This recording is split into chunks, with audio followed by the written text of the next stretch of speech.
Good afternoon. I'm Diana Craig Patch, the Lila Atchison Wallace, curator in charge of Egyptian art at the Metropolitan Museum of Art here in New York City. Today, I'm delighted to welcome you to a lecture by Dr. Mark Lehner on the people who built the pyramids at Giza. This lecture is co-hosted by the Met, the New York chapter of the Archaeological Institute of America, and the American Research Center in Egypt. Many of you are familiar with the Met, but those of you who are not, I encourage you to visit us at our website at www.metmuseum.org. There you can explore many works of art that we care for and share with our visitors. Right now, many of you are visiting us virtually, but I'm delighted to let you know that the Met has reopened and you can come visit us at any time in the future. We would be delighted to welcome you to our institution. And now I'd like to turn over the introduction to Dr. Louise Bertini, the Executive Director of the American Research Center in Egypt. Thank you. Thank you, Diana. Good afternoon. I'm Dr. Louise Bertini, the Executive Director of the American Research Center in Egypt, or ARCE for short. I too am very pleased to welcome you all to this virtual event with Dr. Mark Lehner that is co-hosted not only by the Metropolitan Museum of Art and the New York chapter of the Archaeological Institute of America, but also by ARCE National, as well as the New York chapter of the American Research Center in Egypt. If you are not familiar with ARCE, we are a private, nonprofit organization whose mission is to support research on all aspects of Egyptian history and culture, foster a broader knowledge about Egypt among the general public, and to strengthen American and Egyptian cultural ties. I encourage you to visit our website, arce.org, where you can also learn about our programs, fellowships, cultural heritage preservation initiatives, grants that we offer through our Antiquities Endowment Fund, our institutional member projects that we support, and our chapter activities. We also have information on how you can support our work or become a member. Thank you for joining us all today. And now I would like to turn this welcome over to Dr. Jeffrey Lamia, President of the Archaeological Institute of America, New York chapter. On behalf of the Archaeological Institute of America, or AIA in short, and the AIA's New York Society, I'd also like to welcome everyone to today's lecture.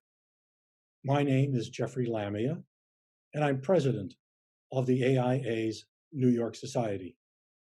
And we are pleased to be able to co-sponsor today's event. The AIA, founded in 1879, is the oldest, largest, and only congressionally chartered archaeological organization in the US. Its mission is to foster the professional practice of archaeology and to inform the public about the latest discoveries. Thus, the AIA includes both professionals and lay enthusiasts. For its professionals, the AIA publishes a prestigious academic journal and provides a wide array of grants for projects worldwide.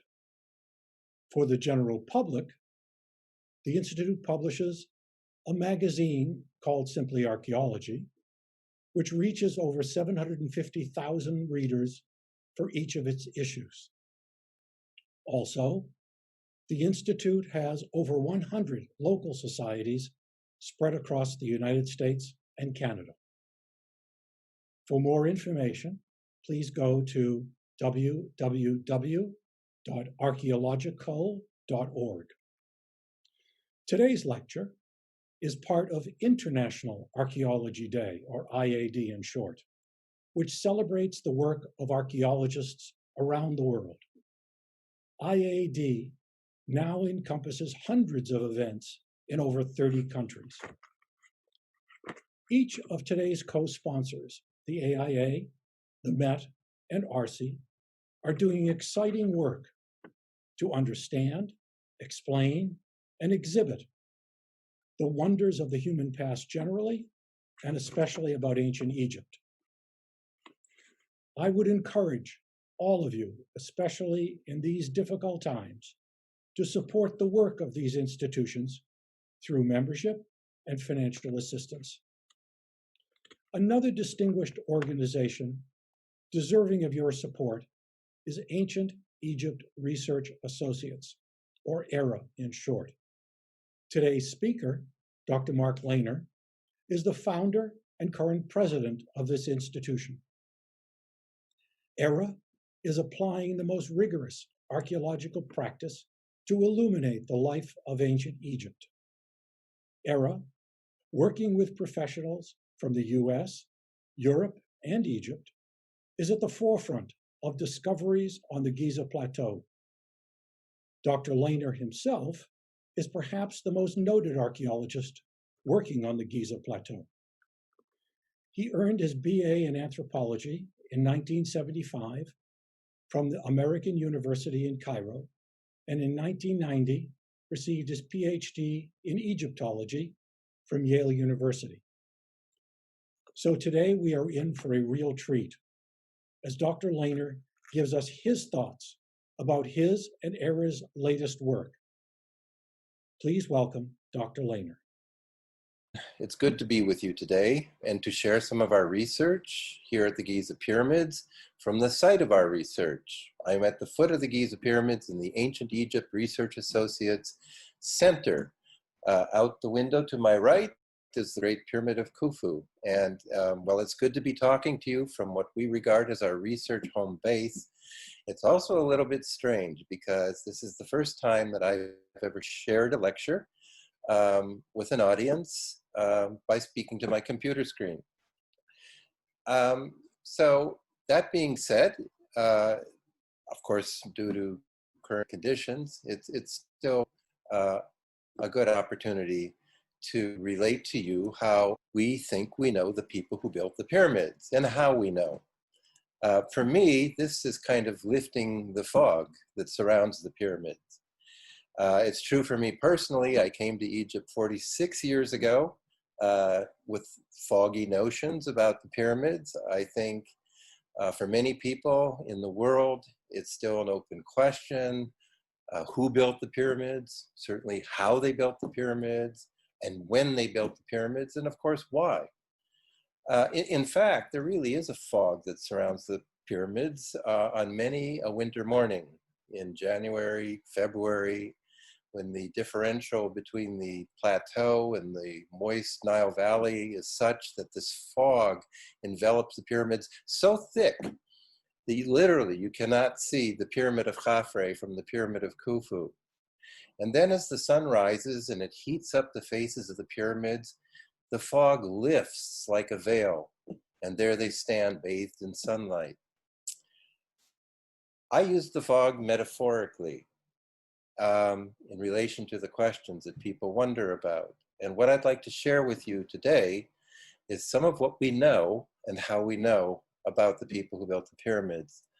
I'm honored to be doing this on International Archaeology Day. What better day to lift fog about the Giza Pyramids? And I'm honored to be sponsored by the Metropolitan Museum of Art, Department of Egyptian Art, the Archaeological Institute of America, the Archaeological Institute of America, the New York Society, and my second home organization, the American Research Center in Egypt, and the American Research Center in Egypt, New York chapter. So it's a great honor to be representing them on this auspicious day. We start with the three pyramids on the plateau. Now the pyramids sit high on the plateau, out in the desert, practically on the bedrock, but they're connected to the Nile Valley by long tube-like causeways. Of course, the Nile Valley is the green cultivation that gave ancient Egypt and modern Egypt its sustenance, where the agriculture, where people live. The three pyramids array themselves diagonally across the plateau. To the northeast, you have the Great Pyramid of Khufu. And then the second pyramid is the pyramid presumably of Khufu San Khafre. And then you have the third pyramid of Menkaure. The Pyramid of Khafre still retains its causeway. You can recognize it as a long linear band of white reaching down to the green of the floodplain. Now, these pyramids are well known, equally well known, is the Great Sphinx, which sits at the base of the Khafre Causeway. Many, maybe most Egyptologists believe that Khafre was the maker of the Great Sphinx. So we'll talk a little bit more about the context of the pyramids and what surrounds them and what we knew about the people who built the pyramids before the research that I've been involved with started, research that I've been proud to share with Dr. Zahi Hawass, the former Minister of Antiquities. Together, I think we have discerned a lot, exposed a lot about the more common people who built the pyramids. But we knew, for example, about these kings. The names have never really been lost through the Arabic sources, through the classical Greek and Roman sources under their Greek and Roman names. I like to refer to them more under their Egyptian names of Khufu, Khafre, Menkaure. Once the pyramids stood gleaming white, they must have been highly reflective in the sunlight, blinding like the sun on newly fallen snow. And these long tube-like passages that connected them to the valley ended at gatehouses that we call valley temples. In fact, the Great Sphinx sits right beside the valley temple of Khafre. Again, one of the reasons we think Khafre was the man, the pharaoh who made the Sphinx.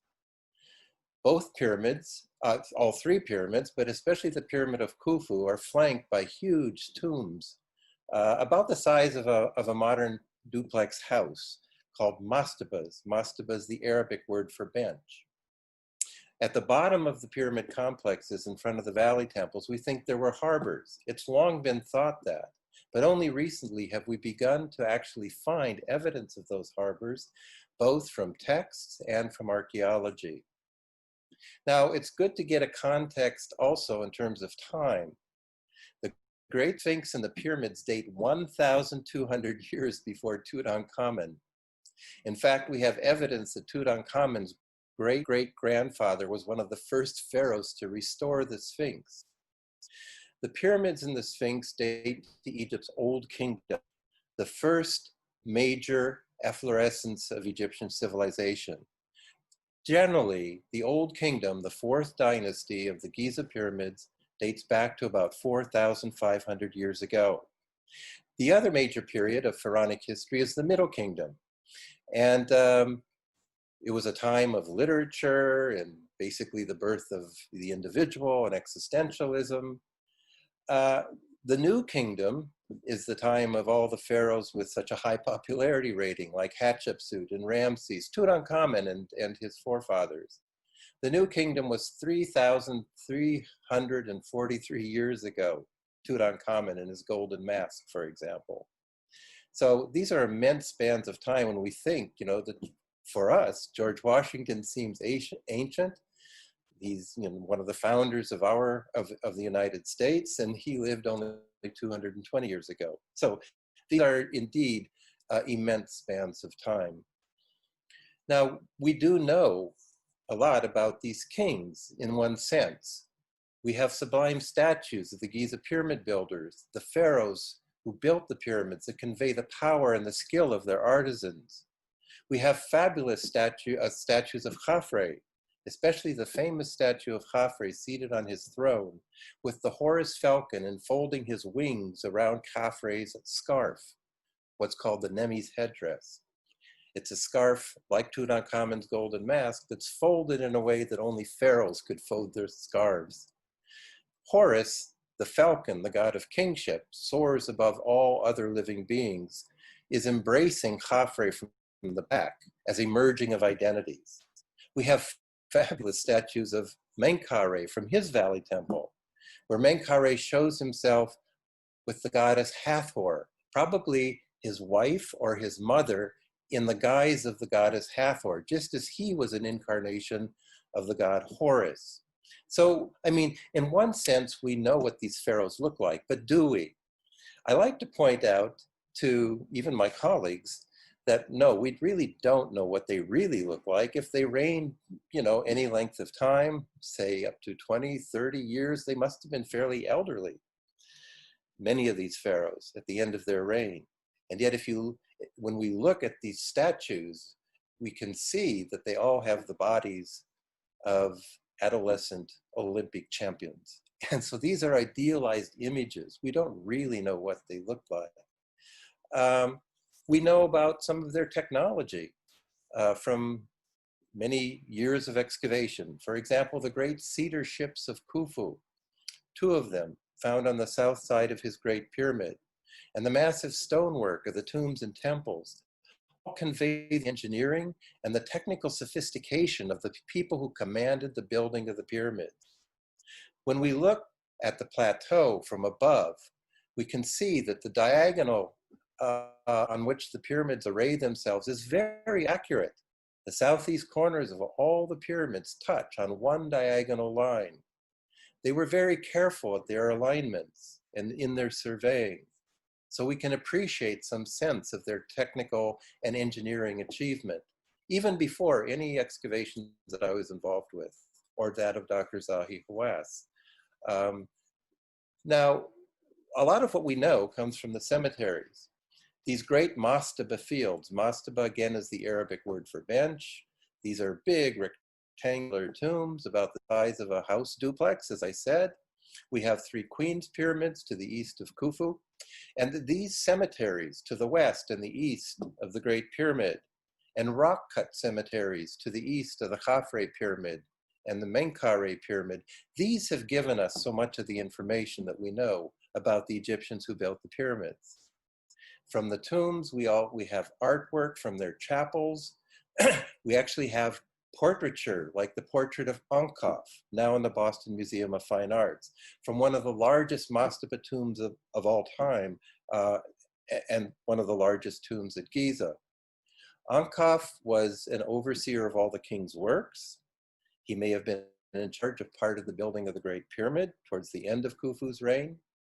He was a vizier, a kind of prime minister, second only to the king in charge of the government. In his big tomb to the east of the Great Pyramid, George Reisner found this bust of Ankaf, which is one of the remarkable pieces of portraiture, not so much an idealizing image, but verging onto actual portraiture as we understand it. In a deep tomb shaft to the east of the Great Pyramid, George Reisner found the burial equipment apparently of his mother, Hetepheres I, because we find Khufu's name and cartouches on the mud ceilings, the clay ceilings that they used like our old-fashioned wax letter ceilings to seal bags, boxes, jars, and doors.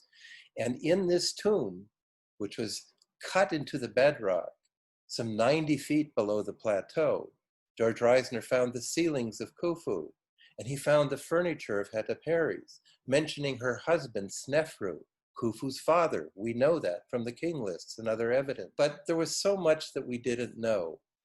Excavating the royal cemetery showed us the top 1% of the people who built the pyramids. It revealed little about the broad masses who did most of the actual work on the pyramids. Who were these pyramid workers? How were they organized? What was their life like when they came to work on the pyramids? How did the 1% mobilize the people throughout the land? How did they get them to do this? Was it coercion? Was it slavery? These are questions that need archaeological excavation to answer, especially questions like how were they settled, how were they fed, and so on. So we look at our models of the pyramid building, and in those models, our imaginations, our mental models, the broad masses of the people are just that. They're masses. They're not individuals. And we have very little idea of how they were organized for building these gigantic structures. Well, so these were the initial questions that I started in my research, as I said, collaborating with Dr. Zahi Hawass, who was at the time director of Giza. And of course, Dr. Zahi Hawass excavated the cemetery of the workers, and it befell me in a partnership to excavate the settlement, the city of the workers, where they actually lived. Now, it's good to get an idea of the kinds of questions we were asking in a broader context of archaeology and anthropology. So this is about 2500 BC, the 4th dynasty in the Old Kingdom. Now, this is the end of that magic half millennium, about 500 years, when, as far as we know, the first cities were appearing in the world, in places like Mohenjo-Daro, Harappa, in in Mesopotamia, early Iran, North Syria. An early generation of Egyptologists actually suggested that Egypt was different than these places with their cities and their city-states. Egypt was a civilization without cities. At the same time, my colleagues were saying it may have taken 10, 20, even 30,000 people gathered out there at Giza to build these gigantic structures. So I was saying, well, that's about the 30,000 people, 20,000 people. That's about the size of the population of some Earth's first cities. So where are these people? Where was the city of the pyramid builders? Now, maybe it wasn't a city in terms of the technical definition of a city, but surely it must have been some kind of a proto-city if you gather 20 to 30,000 people, if it was that many. So that was kind of a big question on my mind. When I went to graduate school and learned about the excavations in Sumer, in Elam, ancient Iraq, in Iran, and North Syria, this is when the question started forming, that the estimates for the number of people required for building the Giza pyramids range into the tens of thousands, as I've just said, and they are equal to the estimates for the population of the earliest cities. So, I mean, in one sense, you could cast it in theoretically sophisticated language, but really the simple question was, where are all the people? Aside from the people, the 1% buried in the large tombs. Where were all the people? Where is their settlement? What would it tell us about their lives? How were they organized? And in effect, we're asking, how did the pyramids build Egypt? Because by gathering all these people in one place at one time, feeding them, mobilizing them, organizing them, meeting the critical path to get that pyramid to its point within the lifetime, the reasonable time span of the king's life, all of this required the kind of organization that you might see in a city and must have had a dramatic impact on the later development of Egyptian society, economy, and civilization. So back to the landscape, the whole of Egypt. You got to pan back and ask, how do you find a lost city? Where should we look for their homes, their workshops, their cattle corrals, bakeries, and harbors? Well, we looked to the landscape. We looked to the area to the southeast of the Pyramid Plateau proper at a place called the Hayt al-Garab. Hayt al-Garab means wall of the crow in Arabic, and it's the name of a gigantic stone wall that looks diminutive in terms of the pyramids and the Great Sphinx. But I mean, if we're anywhere in my home state of North Dakota, they'd probably make a national park around it because it's so huge. And yet, it was largely ignored. To the south of it seemed like a good place, a good candidate for settlement that would house infrastructure and settlement of the people who are building the pyramids. So we call it the Hayt al-Garab site, Wall of the Crow, or HEG for short. So the way we approach this is kind of classic archaeological method. First you pan back, you look at the geoarchaeology, the geology of the region, the geology of the site, the greater site. You do spatial and landscape analysis. We map the evidence because the landscape tells the story. We began in 1984 with the Giza Plateau Mapping Project. We mapped the clues left by human disturbance on a geological scale. That's what my colleague and good friend Barry Kemp, how he referred to large-scale works that the pharaohs would undertake. Human disturbance on a geological scale. Surely it left its traces, just like tracks of newly fallen snow or in wet mud. You can't have built the great pyramids of Giza and not have left some kind of trace of how you went about it. So with David Goodman from Caltrans, the California Transportation Authority, and I and more, increasingly more team members as the years went on, we mapped the Giza Plateau. So the way you capture evidence in a landscape, one way is by the contours. You can contour anything. You know, you can contour a face, a plateau, an orange. But the contours showed, you know, that they boxed in the questions. The contours show us that the whole Giza Plateau, the Pyramid Plateau proper, slopes from the northwest which generally is from the northwest down to the southeast, at about 6 degrees.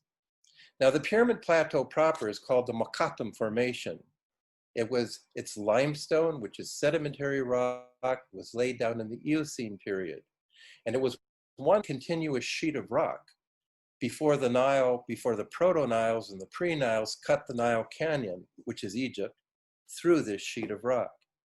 So it's named after Mokattam, the Mokattam Hills on the eastern northeast part of Cairo. Here at Giza, the Mokattam Formation was lifted up by tectonic forces and it slopes down to the southeast. Then there's a wadi, or what you call in Spanish an arroyo, or a valley, separating the Mokattam Formation from the Wadi Formation, which is another upthrust of limestone, a younger Eocene geological formation.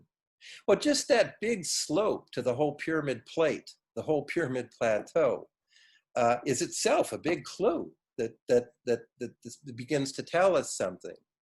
Now, we're going to talk about a man named Merer because we actually found his diary where he records how he was delivering stone for building the Great Pyramid. And he gives a lot of really cool information, details, about how he went about delivering this stone from the eastern quarries at Tura. This is the fine white limestone for the pyramid casing, to the Giza Plateau. But right away, we have to think that because the whole Mokattam Formation, the Pyramid Plateau proper, this plate of limestone slopes to the southeast, he had to come in down there, about the area in front of where the Sphinx was later carved. So right away, as we're thinking about all this and looking at the contours and this big slope, you got to come into the southeast.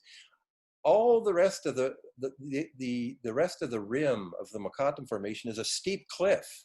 You can't get stones up up to 40 meters high. That's if I'm thinking metric, I'm sorry, but that would be about 40 times 3. You do the math, and that's how many feet it would be. So, but at the southeast, there's a nice slope right up to where the pyramids sit. What we were doing was developing a mental model, a hypothesis, to answer our questions. We developed this model of how the pyramid builders used and organized the hard rock landscape. And because of this slope, we predicted the settlement south of the quarries and the access route through the Wadi, south of that access route. The infrastructure must be out there. Well, that's where we found the big, giant stone wall of the crow, the Hato Garab. Now, again, I used sophisticated, well, somewhat sophisticated terminology earlier. I said spatial analysis, landscape archaeology, geoarchaeology. But, you know, we take a very practical approach in AERA. And in one sense, we're just looking for the big hole that they dug to make the pile being the pyramid and the hole being the quarry. Once you've identified where they went from the hole, the quarry, to the pyramid, again, that tells you infrastructure should be out further to the south-southeast. The quarries are all to the south of the Giza pyramids. And so that's where we were looking, starting in 1988. We've actually been at it about 30 years, from 1988 to 2018.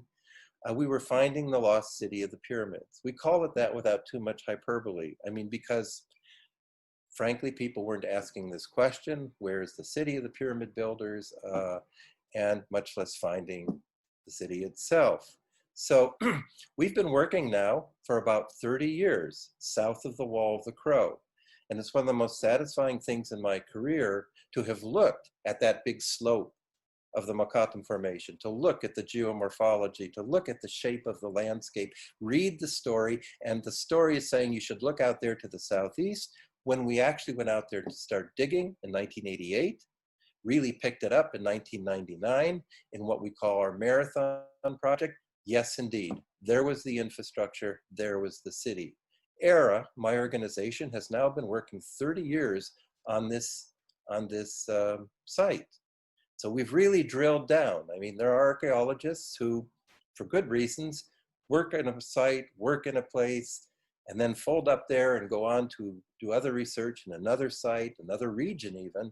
For 46 years, I've drilled down on the Giza Plateau, And for 30 years, AERA, my organization and the team, has drilled down on this settlement of the pyramid builders.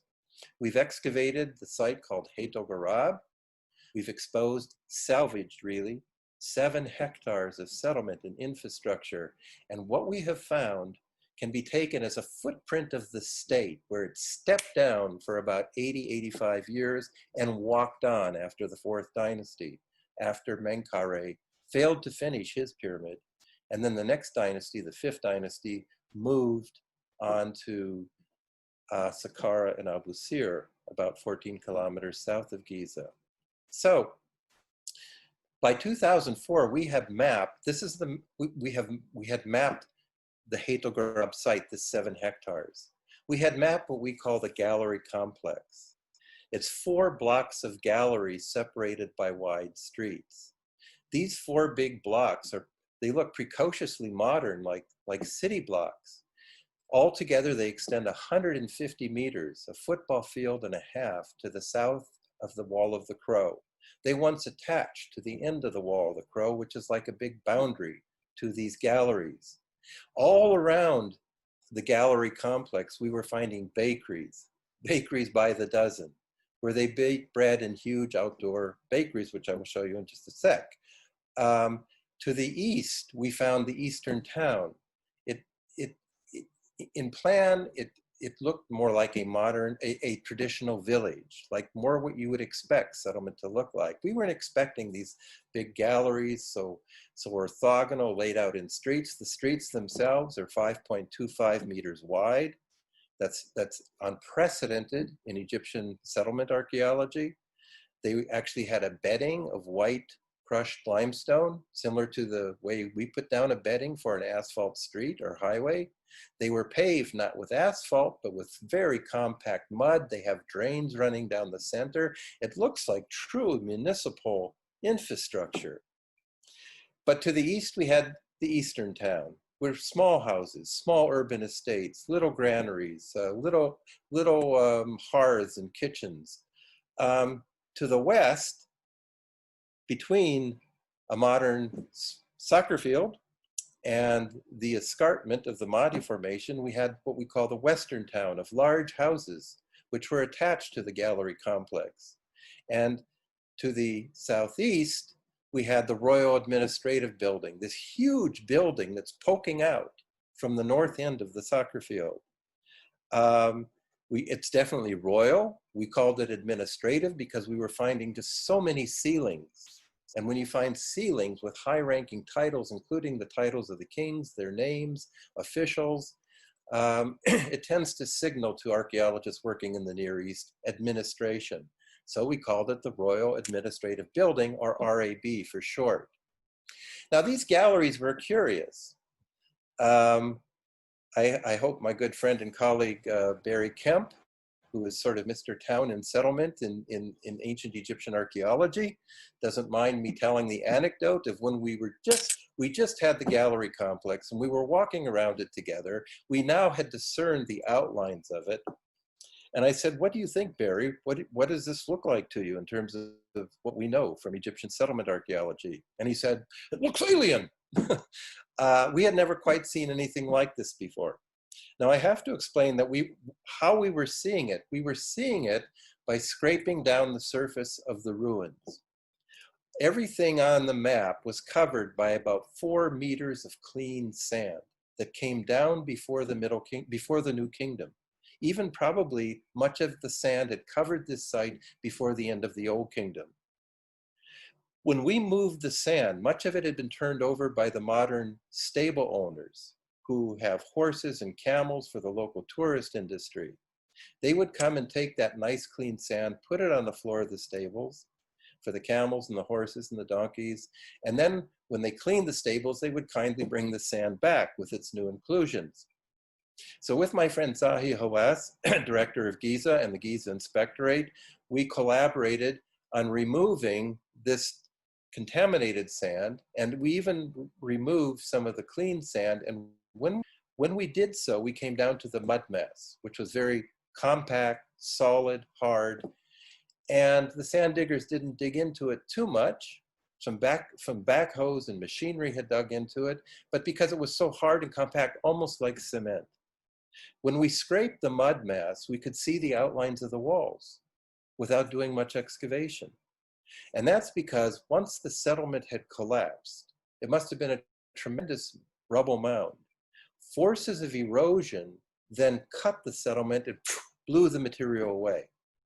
That must have been a powerful climate change that I think should be factored into archaeologists' discussions about climate change. But practically for us, it meant that we were given a horizontal section through this ancient settlement. The climate change, by the way, has to have come about just towards the middle to the end of the Old Kingdom. So most of the map that we have produced, we've actually done by scraping the 7 hectares and just mapping the walls that show. Then we could choose where to dig down, intensively down to the floor levels. Now, when we did dig, and we've dug about 10% of it, we found evidence of bread and meat consumption for thousands of consumers. And yet, in the backs of these little galleries, we only had about a dozen, maybe 2 dozen at most, little houses tucked into the backs of the galleries. That's why it looks so alien, so curious. They look like storage galleries that you see around New Kingdom temples, but tucked in the back are these little houses. So where were all the consumers? Who was eating all this bread and meat? That was the question. And that's why we came up with our barracks hypothesis. Now, how could we know, let me just say this, that lots of people were eating lots of bread and meat? How did we know that? Well, because of the way we dig. First of all, like all good archaeological missions, we sieve the dirt, especially important when you're doing settlement archaeology. We dry sieve, we pick out the pottery, we pick out animal bone. And I don't need to tell the Archaeological Institute of America or the American Research Center in Egypt or archaeologists how backbreaking work this is, because for every sample, you've got to fill out a little form like you see there on our little plastic container. We save every scrap of animal bone, we save ancient plant remains, we save ceilings that have hieroglyphic impressions. We go on where some expeditions don't. Once we have dry sieved, we take the gravel that remains in the sieve, and then we actually wash it. We have a whole wet sieving industry where we send sandbags full of gravel from settlement deposits and have it wet sieved. And then we see evidence like microfauna, that is to say the smallest bones of birds and fish that we wouldn't get from dry sieving. We even find lots of ceilings with hieroglyphic impressions. And of course, then again, we have to fill out more forms, and it's a pain in the neck. It really is. I mean, systematic archaeology, let's face it, it's a pain in the neck. But the information retrieval, the yield of information is well worth it. Of course, this is the kind of what it looks like. It's just, gravel. And you can run it through your fingers, and it basically pours through your hands like gravel. But in there are little bits of pottery, clay ceilings, microfauna, as I was saying, birds and fish bone, which you don't get in the dry sieving. And that gives you an index into the kind of fish that they were consuming. And as we see in the tomb scenes, how they were splaying and cleaning the fish. More on that in just a second from our faunal specialist, Richard Redding. Clay ceilings give us, the impressions of officials and their seals that they were using to seal bags, boxes, jars, and doors. So all of this material goes to the AERA lab to the west of the Great Pyramid, right beside the mastaba of Hemiunu, who was one of the architects of Khufu, maybe the first architect of the Great Pyramid. And the data capture and discovery continues in AERA's field lab. For example, zoo archaeology, animal bone studies. Here's Dr. Richard Redding has spent his whole career studying ancient animal bone. And when he looks at the animal bone from the Het el-Garab site, he finds abundant cattle. It's a pattern that's been going on for 30 years. Richard now has literally millions of iterations of animal bone. And if he's got the right part, he can identify, is it sheep, cattle, goat? If you've got even more the right part and more of the proper bone, you can identify, is it male, is it female? When he can age and sex the cattle bone, he finds high frequencies of male cattle under 18 months. It means the Egyptians were culling their herds. They don't want to take the females because they want to keep reproducing their cattle, probably mostly in the Delta, also in the broad valley of Middle Egypt. So they're bringing young male cattle under 18 months, prime beef, and this is being consumed on the Hayt el-Ghurab site on a very wide scale, although you have more of a concentration in the larger, more elite houses.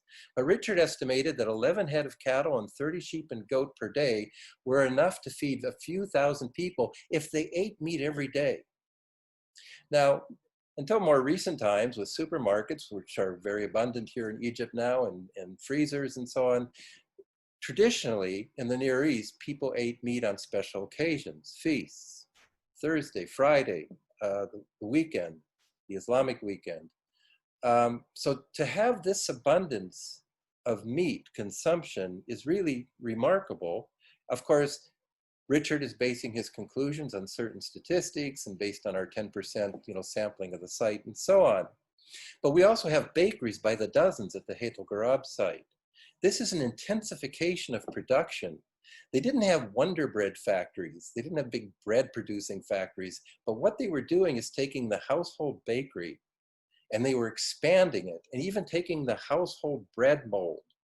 It's like a Williams-Sonoma baking machine in which they were making these huge loaves of bread in open air bakeries and by preheating the cover pots, as we see in the tomb scenes. It's very common tomb scene, common in their models where they're stacking up the bread pots to preheat them, they're stoking the fire, and then they're pouring the dough, interestingly, pouring the dough like a batter into the bread pot stuck into the ground, and they would take the preheated pots from the stack heating that we see in the tomb scene, stacking them up over a fire, and they would put the preheated pots on top of the pot that contains the dough. And then this was like an individual Williams-Sonoma baking machines, but they were replicating it by the dozen. That was very, very hot. We did an experimental bakery with National Geographic in 1993. To be in that bakery and bend over and take off the pot, you need to use sticks or prongs unless you want to let the whole batch cool down first.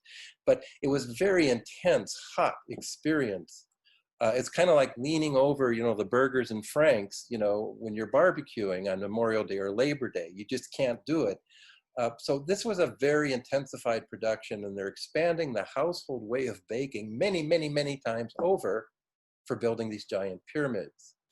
We go further and we analyze the plant remains. We do flotation that gets carbonized plant remains. They wouldn't be preserved on our site if they hadn't been burned and carbonized and yet retained their structure.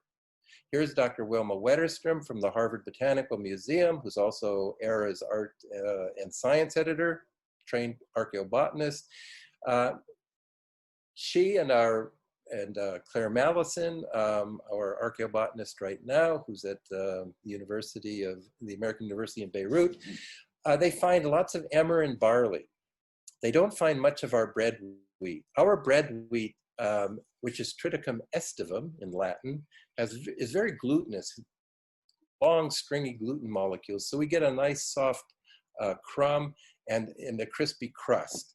But emmer and barley lack the gluten of our bread wheat. And they had Triticum dacacum, which is emmer, which is probably mostly grown now in experimental stations. That's where I got the picture of emmer. It's an old kind of Eurasian wheat with bearded ears and spikelets that contain 2 grains. Now it's mainly grown for fodder and breakfast cereals. But they were using this to make these loaves of bread that we see them carrying in the tomb scenes. These were large conical loaves, heavy, dense, like the old French peasant loaves that could feed a number of people at a time. And they were intensifying this production to feed the workforce. So that's a little bit about how we know that there were a lot of consumers out there, because remember, in the gallery complex, we found maybe about 22 dozen houses, little, what we can say, these look like houses. And yet there's this massive consumption. We have millions of fragments of bread pots, all that evidence of meat consumption. Well, I just want to say that for 13 years, AERA, my organization, taught this kind of archaeology to Egypt's young archaeologists. Our motto in the field school was, we are not looking for things, we are looking for information. And the purpose of that motto, making that the mantra of our field school, is that archaeology is not about big discoveries and just royal tombs. It's also that archaeology is a way of teaching critical thinking. So AERA has now trained more than 350 young Egyptian archaeologists working for Egypt's Ministry of Antiquities. And this was only part of ARCE's field school program, which Diana Craig Patch started in 1999. Dr. Patch is now, of course, the Lila Atchison Wallace Senior Curator at the Metropolitan Museum of Art in New York. This was a way of teaching critical thinking, and it's also a way to convey the importance of saving information. With that kind of data retrieval and sieving and sampling, we knew there had been many consumers, but we had these long empty galleries. Rooms at the back ends looked like houses. We had bread and meat consumption, suggesting thousands of consumers. So who were the consumers and what were these galleries? Well, we think the barracks hypothesis is still our best going hypothesis, but it is still that. We found that 40 people could stretch out in a gallery, trying it out with our team members. So immediately we went to a more interpretive question: were home-based fellowships recruited as workers or royal troops? Now this goes to the question, how did the Egyptian state mobilize people for building pyramids? Did they utilize the existing social structures, or did they override it, which would be, radical, dramatic intervention? We think they used the social structures that existed. We hypothesized further that these were home-based fellowships recruited as workers or royal troops possibly, and the house in the back would have been for their overseer. We were finding the architectural footprint of labor organization. We hypothesized that each gallery housed a za. We already knew about za, phyle, the Greek word for tribe. We knew that this was an organization of workers in temple service, for example, and in building works from graffiti that had been found prior to our excavations. A za is written, the word za is written with a cattle hobble, the hieroglyph of a rope tied in a series of loops, quite often 10. The loops represent loops that go around the legs of young cattle so that they all move together. Za can mean protection, but we know it was also this unit of labor, this unit, social unit that was used in projects and in temple service. Now we imagine that as barracks throughout time have been primarily for men. They've been gender segregated. They've primarily been for young men. And in fact, what we see in temple and tomb scenes from the Old Kingdom repeatedly for large estates, large households, for the royal temples, are these young men, these troops of young men who are sometimes called neferu, which is basically a word meaning young, last, or young men. As you see here from a temple from the 5th dynasty, a following of young recruits. We think it could have been not just, grunt workers who are doing heavy labor, but possibly even more elite troops that stayed in the galleries. And in fact, we find their graffiti. Long before our excavations and our work, archaeologists working on pyramids and temples of the Old Kingdom were finding the graffiti of the phyles and the work gangs.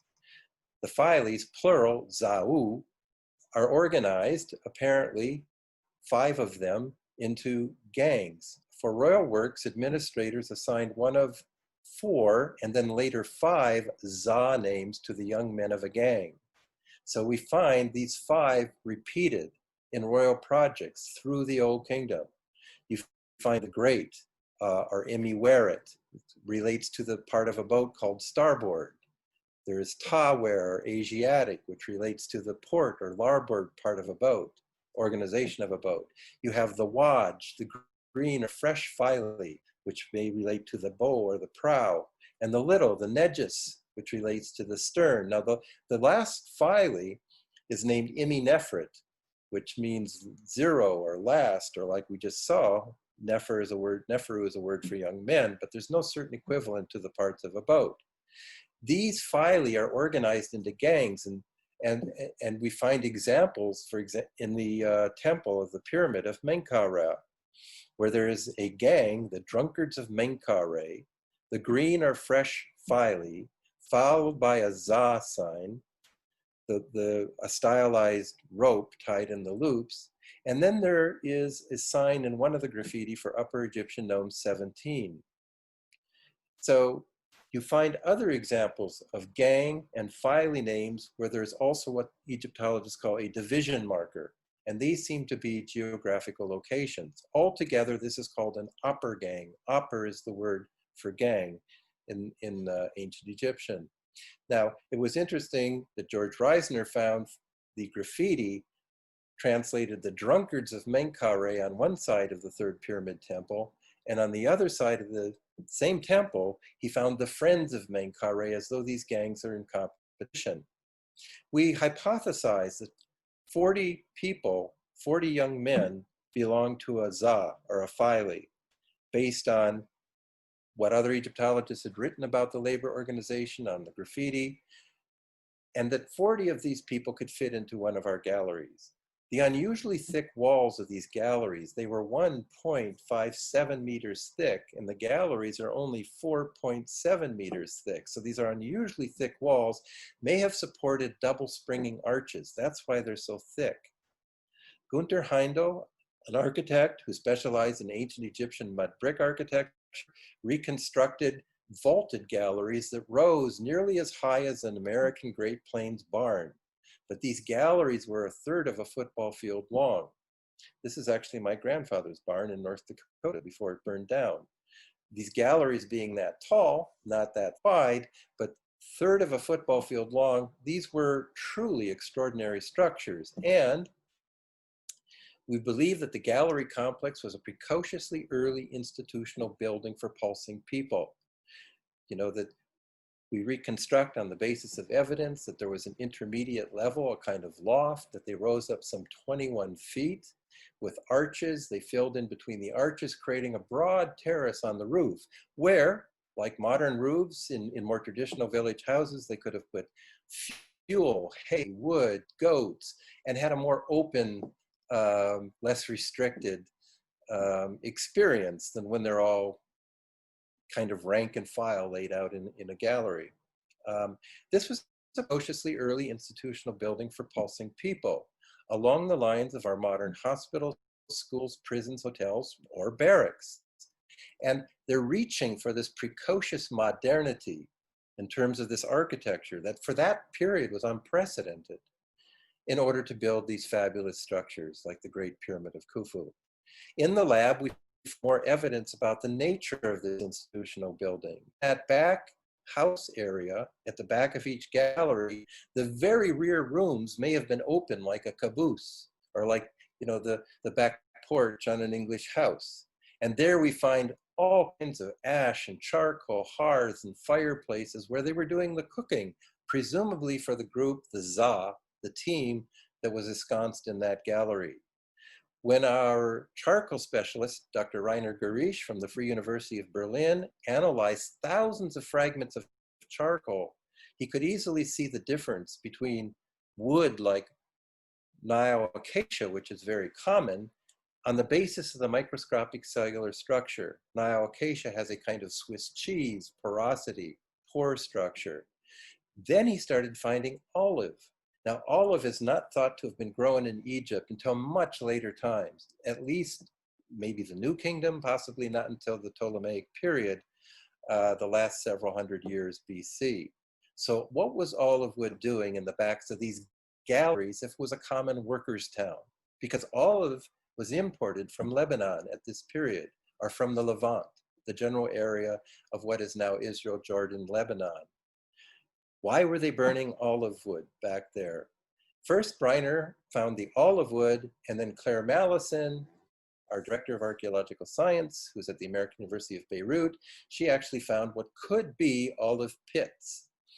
Now, full disclosure, Claire is not sure whether it's olive pits or an Egyptian plum. It's so charred that it could be either. But Reiner finding the olive wood is unequivocal. First, it was a few fragments from one place, then another place, and another place. So it was very clear olive was being imported into our site.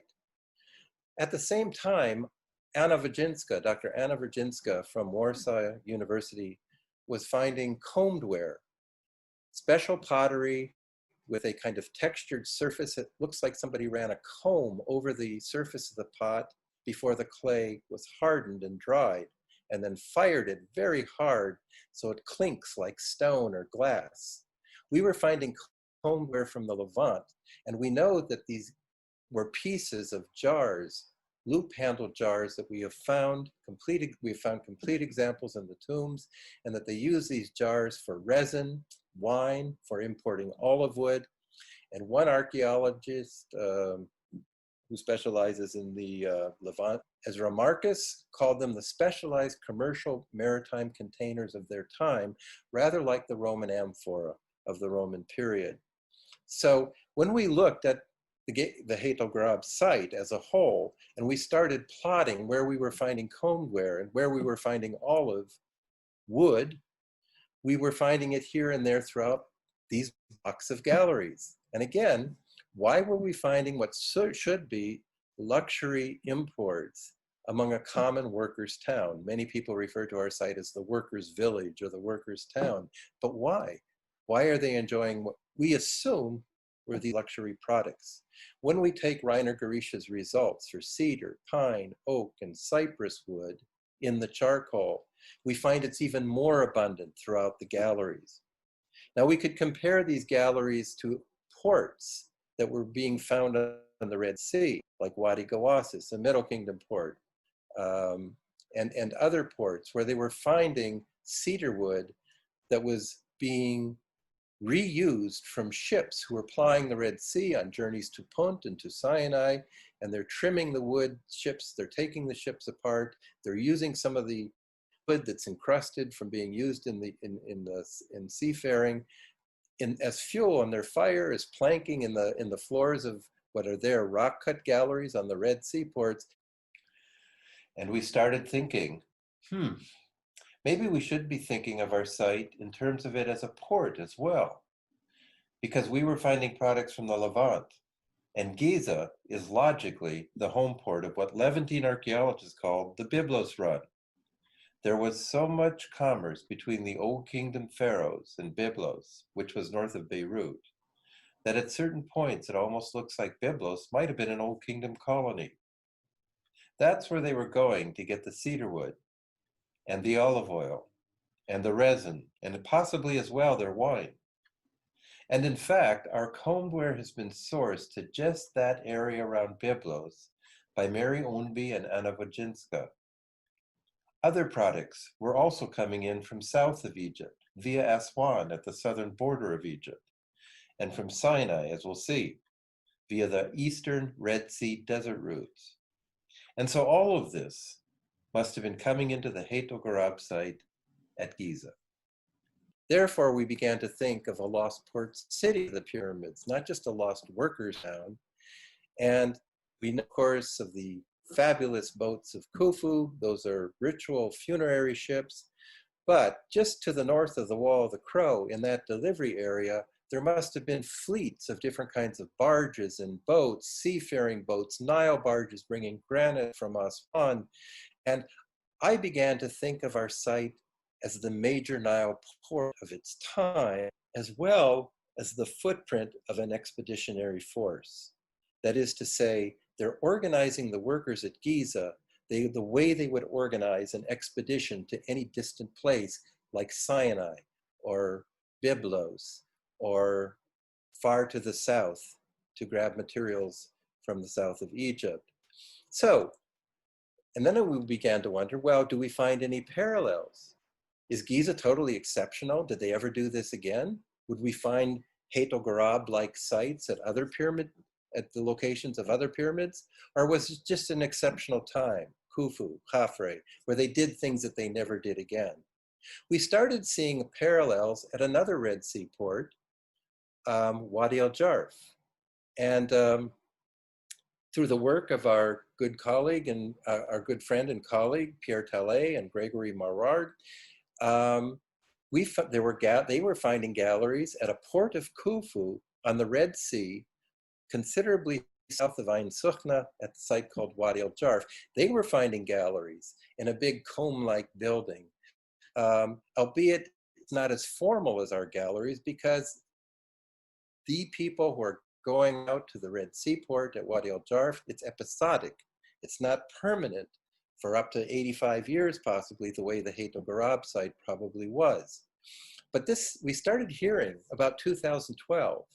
Most of what I've told you already, we had kind of thought about and interpretations that we had come to before 2012. But we started hearing about the word of a discovery on the Red Sea at Wadi el-Jarf by a team led by Pierre Tallet from the Sorbonne University and the French Institute.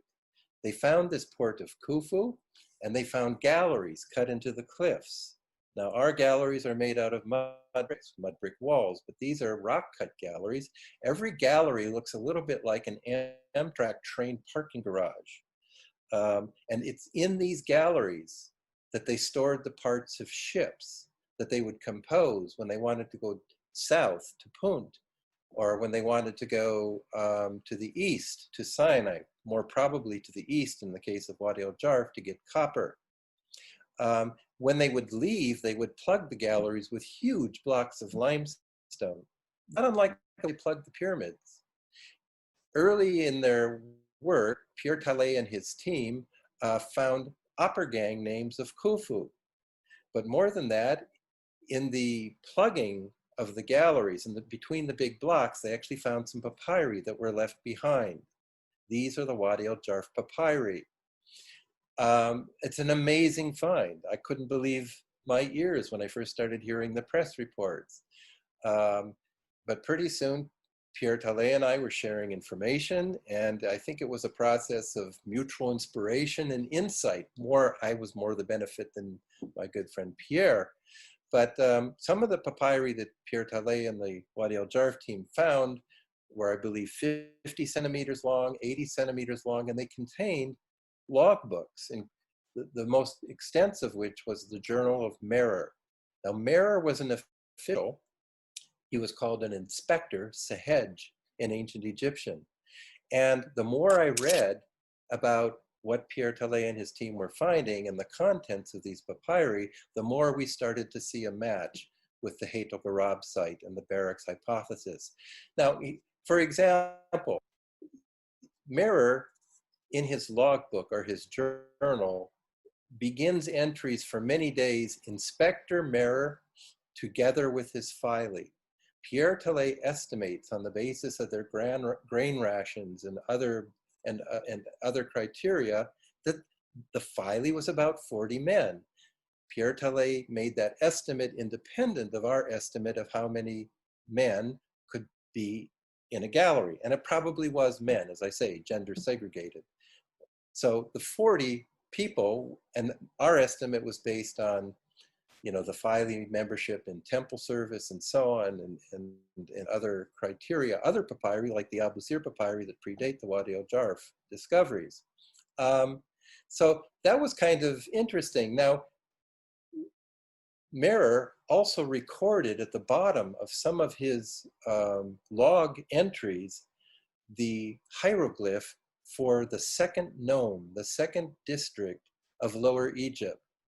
So Merer's filey, his za, because it's always Merer together with his za, they may have hailed from Lower Egyptian Delta Nome 2, because he added the emblem for this nome in a horizontal margin below the daily entries in one of the papyri.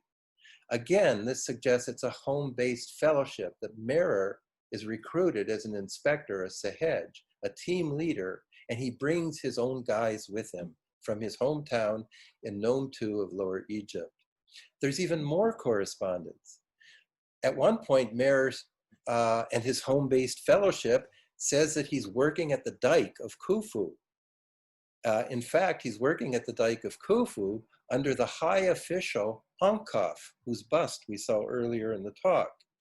The dike of Khufu, By that time, a dike of Khufu had already come to light through construction projects far to the east of the Great Pyramid, under the direction of my good friend and colleague, Dr. Zahi Hawass. I think this was in the 1993 or so. It's a huge wall, 500 meters to the east of the location of the Khufu Valley Temple. It's made out of basalt and limestone, the same materials as Khufu's Upper Pyramid Temple, and as we know from digging that's been done for a sewage project, the same materials as he made his Valley Temple. 500 meters to the east at an elevation of about 15 meters above sea level. Elevations are critical for understanding the horizons we're dealing with over some 5,000 years. This is a huge wall. Isn't it very possible that this is the dike of Khufu that Merer is mentioning in his papyri? We certainly should give it consideration. This is just an idea, just a taste of some of the kind of evidence that we use to reconstruct the water transport infrastructure that Khufu installed and that Khafre and Menkaure added to the water transport infrastructure in the valley floor at the foot of the Giza Plateau. It's my sense that they intervened into the floodplain and made water transport infrastructure on a scale as dramatic as they built on the high plateau. So the Zaghloul Street wall is a critical element in a series of footholds and elevations and evidence that we have for reconstructing how they cut through the bank of the Nile, a western branch, and brought the water as close as they could to the foot of the plateau. This is just one example of this kind of evidence. Now, I actually produced a bathymetric model, that is to say, true to elevations above sea level. Bathymetry is doing, again, the contours, but it's the contours below a bay or below a body of water, a river. And so this is what I did for the water transport infrastructure at Giza. The bathymetric model allows us to ask, how did the pyramid builders control the flood? Because every year the water rose in the deep channels some 7 meters. Again, there's a match with evidence in Merer's journal in the Wadi el-Jarf Papyri that they used the 7-meter rise as a hydraulic lift for building the gigantic pyramids. For example, in a stylized cross-section of the Nile Valley, the trunk channel, the main channel of the Nile, is like a very deep trench. The water rises in the main channel 7 meters, but then it floods up over the floodplain for a depth of 1.5 meters. Today, the Nile is way over on the eastern side of the valley, a good, several kilometers away from Giza. The Nile rises into its peak, its flood peak, or its plenitude, August through October, about now. In the Old Kingdom, however, there's good evidence that a major Nile channel flowed to the west, close to the Pyramid Plateau. If the pyramid builders cut through the entire western bank of a Nile channel that was flowing close to the Giza Plateau, then they could take advantage of that 7-meter lift. And this is what I suggest in the model of water transport infrastructure that they did, to lift blocks 21 feet, 7 meters, as close to the Giza Plateau as possible, utilizing the flood as a huge hydraulic lift, bringing the total lift to the edge of the plateau and reducing the amount of dragging over bedrock and ramps that they had to do. So Merer and his men must have arrived by boat at the end of this central canal basin in their water transport infrastructure, a basin that ended about where Khafre would later make the Sphinx. And from there, it was the shortest route up to the Great Pyramid, going up that very gradual, gentle slope of the Mokattam Formation about 6 degrees, which is just about the slope of a nice functional ramp. This relates itself to evidence in the Journal of Merer that Pierre Tallet has published, that at one point Merer and his Za were participating with Ankhaf, who was called the overseer of the entrance to the basin of Khufu, with huge wooden piles or stakes to dam up this entrance, the way they used to dam up the main canal through Cairo in the Middle Ages. And then when the flood reached its peak, they would release the water to get the full lift effect. there's a part of Mehr's journal where he indicates he and his team are working with just such hydraulic preparation for utilizing the hydraulic lift of the flood in what's called the Khufu, the basin or lake of Khufu, which was probably the name given to this central canal basin. This, at low water, there would have only been about 3 meters of water in the main channel, the Western Nile Channel. But again, when you have that 7-meter lift, and so you only have about 3 meters of water in the main Nile Channel, you dam up the basins in front of the Khufu pyramid, and the central canal basin leading to the bottom of the slope of the Mokattam Formation, and you let the water rise, and then you release the water, and at flood peak, it's different landscape. It's basically one vast lake that we think is what Mehr is calling in his journal Lake Khufu, Khufu. He mentions it again and again, and he mentions again and again the entrance to Lake Khufu, Khufu, as an institution, rather like the Port Authority of New York and New Jersey, overseen by none less than Al-Jarf, the vizier whose bust we saw earlier.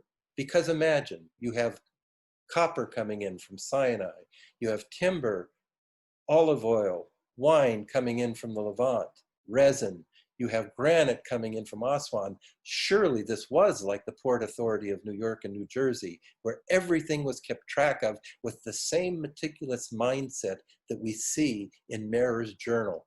Think of how many Mehrers and how many Zau, how many groups there were, and they're all keeping these ancient Excel spreadsheets. Surely this was a major institution, which is why the entrance to Lake Khufu, the Khufu, was overseen by no less than Al-Jarf, who happens to have been a half-brother of Khufu. So we have a correspondence in the different water transport infrastructure basins and canals that we have reconstructed with terms in Mehr's papyri, which of course is hypothetical, but it's very exciting and stimulating.